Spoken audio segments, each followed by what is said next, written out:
Hello, I'm Julie Profik, and this presentation is on the film Minority Report. Minority Report was released in 2002 and was directed by Steven Spielberg. It is loosely based on a short story by sci-fi writer Philip K. Dick and tells the story of the pre-crime unit in Washington, D.C. in 2054. Tom Cruise plays John Anderton, a pre-crime officer who finds himself accused of a future murder.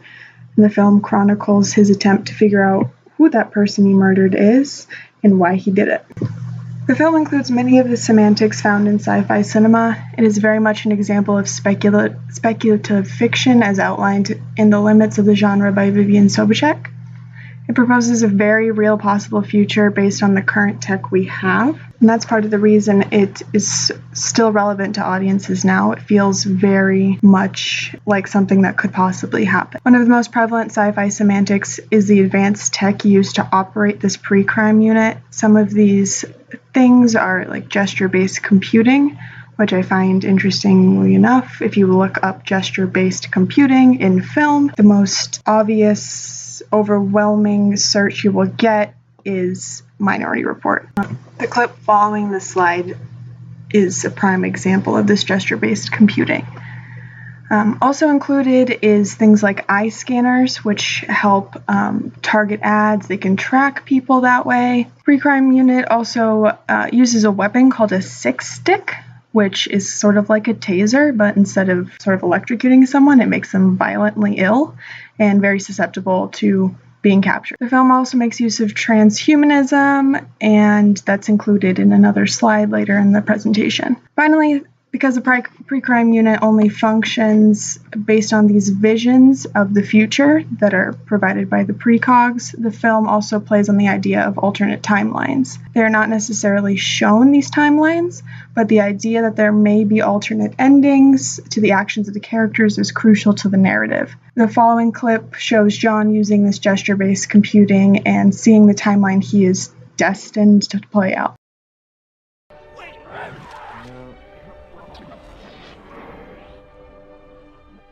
We've got a third party wearing sunglasses just out the window. You're not gonna kill me. Goodbye, Crow.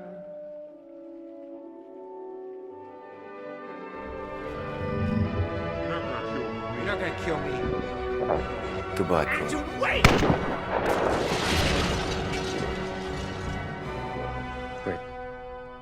Wait. You say something, Chief? No. I'll get this one. We got time on this one, Jed. Mind going down and getting me a piece of cake they're eating down there? I'm starving. Sure, Chief. I think I'll get one for myself while I'm at it. Take your time.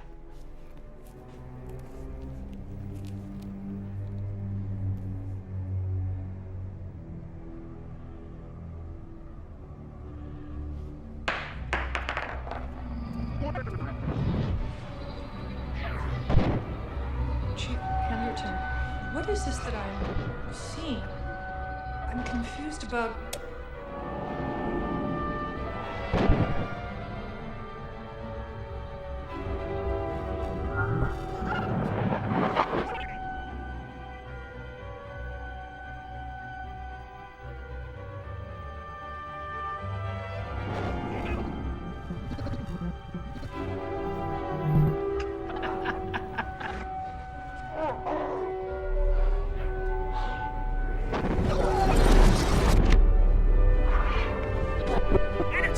Goodbye, Crow. Wait! Anderson, wait! Anderson, wait! One of the overarching ideologies in this film is the idea of choice versus predeterminism. Because of the way the pre-crime unit functions, these visions are determined to be absolute and finite, and there's no other way that something could happen.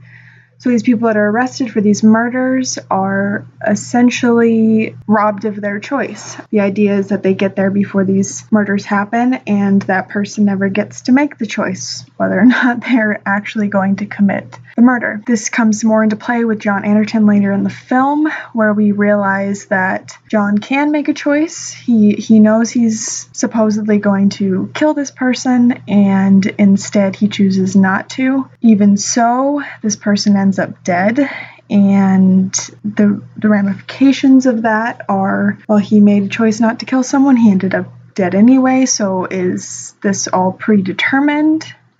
Does our choice even make an impact? Another ideology this film plays on is the idea of government surveillance. It's supposed to make us very uncomfortable in this film. Pre-crime sounds great on paper, but the idea that someone is watching you at all times and possibly can tamper with evidence to accuse you of murder, which is exactly what happens in the film, is problematic.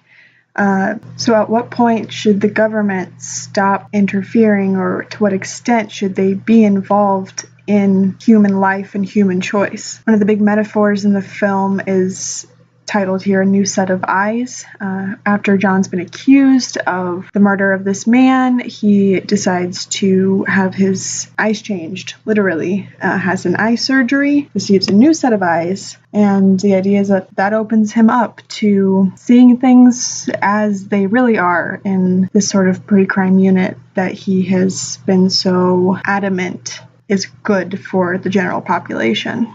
The film is relatively male-dominated. Main character is a male. All the people involved, for the most part, in the tech that this pre-crime unit uses are men. Director Lamar Burgess holds all the power in what equates to determining whether or not someone is guilty of murder, despite the fact that the pre-crime unit hinges on the involvement of the precogs, who are a work of a female, Dr. Iris Heineman. John refers to her as the mother of the pre-crime unit, yet she, after creating the technology used to capture these visions of the precogs, has little to no say in how it's used. She kind of takes a step back and is no longer involved in that tech. The film also makes use of Lara, who is John's ex-wife, as sort of a catalyst for the narrative of the film, without actually utilizing her as a character. She lacks very much character development, and her use is reduced to being a character for which other characters can speak to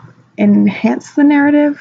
She's very much there, but does not offer a whole lot. We do see Agatha, who is the female precog, and she's perhaps the most important female character in the film. She's the one that sees these minority reports that threaten the validity of the visions that the three of them have. And that's what the pre-crime unit hinges upon, is these visions being accurate. Minority Report, although being set in Washington, D.C., is overwhelmingly white. There is a very clear lack of racial diversity in the pre-crime unit itself and the community it serves.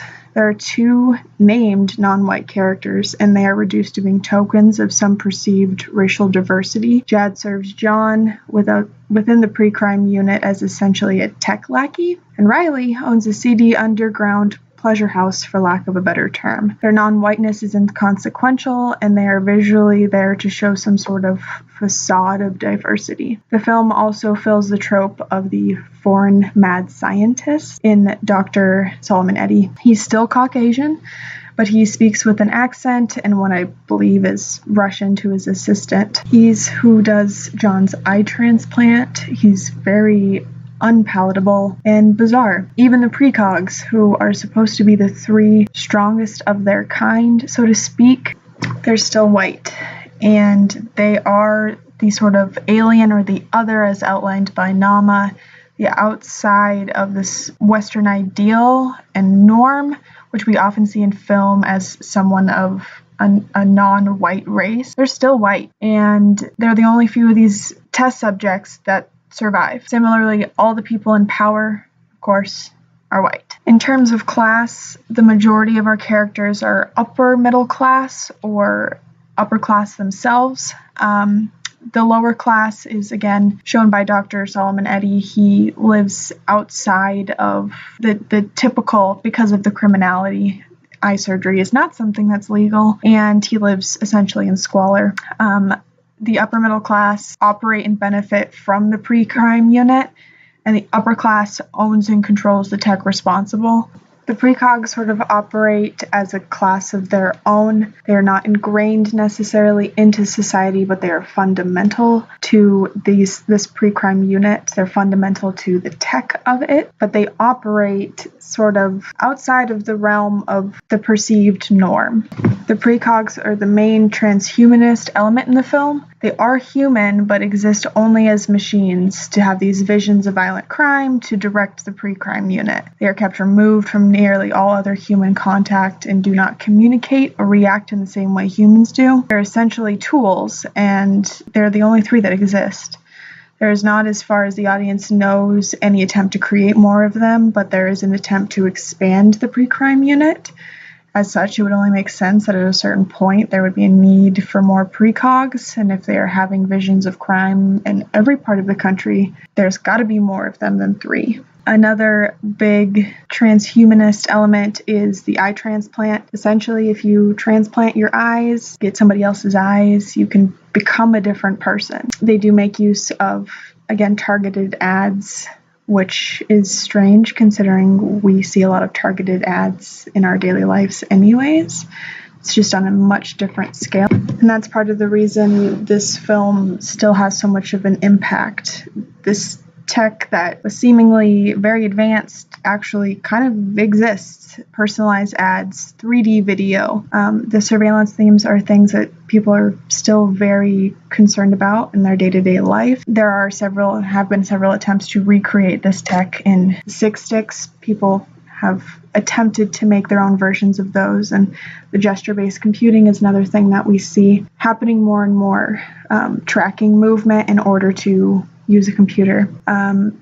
There has been a TV show made called Minority Report. It's based off of the precogs themselves more so than John Anderton.